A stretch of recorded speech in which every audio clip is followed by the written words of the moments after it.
What's up, YouTube? Jonathan with VJ Property Solutions. If you're watching on YouTube, welcome back to my channel. If you're listening on a podcast, thanks for listening.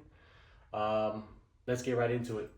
Today, what I want to talk about is something that's plaguing the blue collar, but in my experience, the lawn maintenance, landscaping industry, and that is Joe Schmoes. What is a Joe Schmo? So what I would consider a Joe Schmo is someone who doesn't understand the real cost of business. So they're typically the ones that are gonna bid significantly lower. So Joe Schmoes are people who don't protect their margins. We don't negotiate on prices. The reality is, if you are falling in this side of the category, which is, I hope if you're watching this video, this is what you strive to be. It's all right if you are a Joe Schmo. That's why we're here. We're learning. But we're going to kind of evaluate the pros and cons of the two. If you're on this side, you understand the real cost. You understand the real cost of business, aka your margins. So that's why when you give a price, you're not just guessing. You're a legitimate business owner. You take your measurements, you understand how many work hours a job or a property for lawn maintenance is going to be, and you understand your margins, you understand your numbers, and you give them the price. The price is the price. We do not negotiate with terrorists. We do not negotiate on our margins. So Joe Schmoes typically are going to not know how to charge, and they're typically going to underbid. And let's talk a little bit about what happens when you underbid. When you underbid, this is what happens. And these are not my thoughts. I got this from a book from Alex Hormozy, $100 Million Offers. I recommend everyone watching go and read that. Almost lost my pen there. And he basically goes and does what I'm about to do for you. When you price the lowest, when you price lower than the competition, that's your only value add. So remember, if you're a legitimate business owner, being the lowest, especially in our industries, it's not a good business model. It's a bad business model. Being the lowest price on the block, it's not going to get you far, because when it comes time to expand, and it comes time to get employees, when it comes time repairs start hitting and your margins are razor thin or non-existent, a lot of Joe Schmoes run on non-existent margins. That's why Joe Schmoes come and go. So when you price lower, what you're doing is you're attracting the cheapest. You're attracting the cheapest clientele. Anyone who's been doing business for a few years knows how cheap customers are. And you can never upsell a cheap customer. They're usually the ones that are the hardest to satisfy. To be honest, they're never going to be satisfied unless you're doing it for free. Now, on the contrary, if you are on the highest end, what tends to happen is you attract the best customers. You attract people with money. Remember, guys, I know some of you guys have a big heart. We're running a legitimate business and not a charity. And some of you might be, more power to you. What we're providing is a luxury service.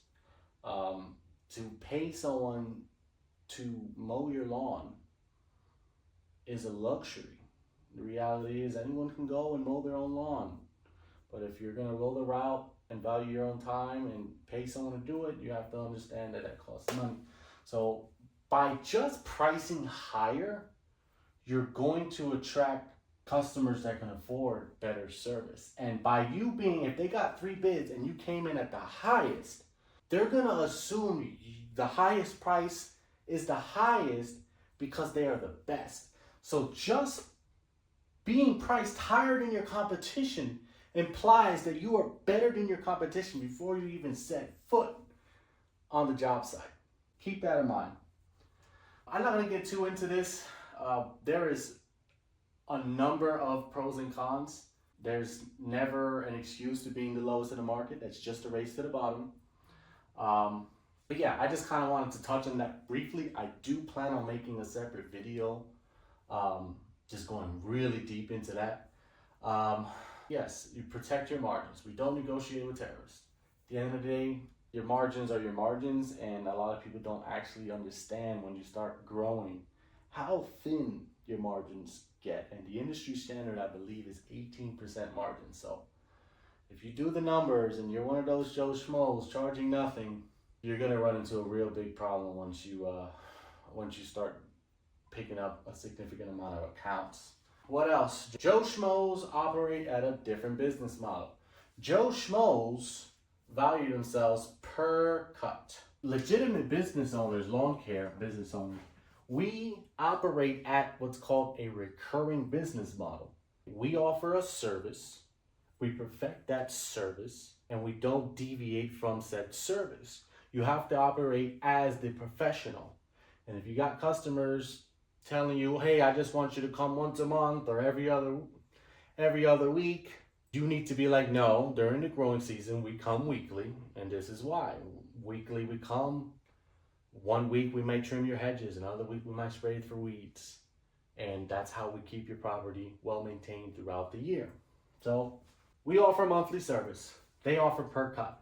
What happens when you offer per cut is the customer, well, typically, if they're asking for a per cut, means that they fall into the cheapest. They fall into that cheaper customer, and you don't want that. So the first thing that happens is you're attracting cheapos. We're in business to make money, so therefore we need to attract people who make money, who can afford a luxury service. So attract money.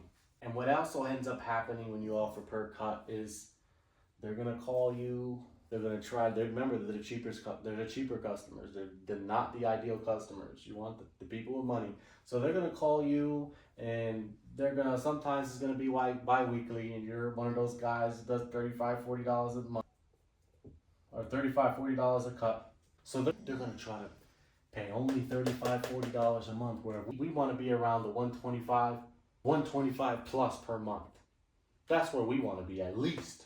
In this market, anything below 125 is null and void. And I'm mainly talking about the cookie cutter, HOA style Central Florida homes, which 0 lots that's typically what I'm talking about. They have a bed in the front, bed in the back, those kind of properties. If you operate in an area where people have varying lots and there's no consistency in that's a whole other story, but you price accordingly.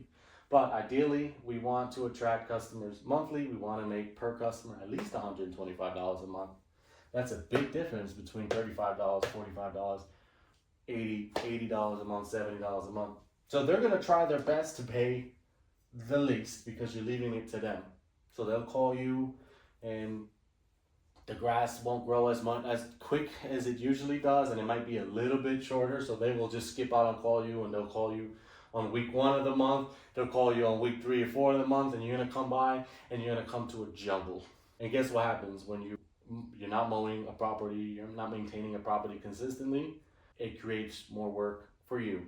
More work for you, same pay. Bad business model. Good business model is stacking up clientele that's willing to pay $125 a month. You got them a monthly service. You can get them on auto pay. So a lot of those people you can kind of upsell and get them on auto pay. And on top of that, you're building an email list. So now when you have a list of emails, you're building them monthly via email. You can now market to them. You can upsell, mulch, whatever upsells, seasonal upsells you have in your area. This is a winning. I don't know if I'm selling this right. That's why I'm cutting grass and I'm not a mathematician or something. A winning business. Yay, we want winning businesses, right? Money in our pockets. We can feed our family. We can take your beautiful family on vacations, as you should be able to. You can afford to save for retirement. You can afford to pay your employees a livable wage. That is what happens when you operate under a winning business model. So therefore, we want to lean toward legitimate business owners. We do not want to be Joe Schmoes. They offer per cut. They bid too low. They don't know and understand the real cost of business. I'm going to keep it there. I know this is a longer video. There is way more we can throw on the Joe Schmo side and the legitimate business owner side. But that's a good starting point. I hope you find this information in this video valuable.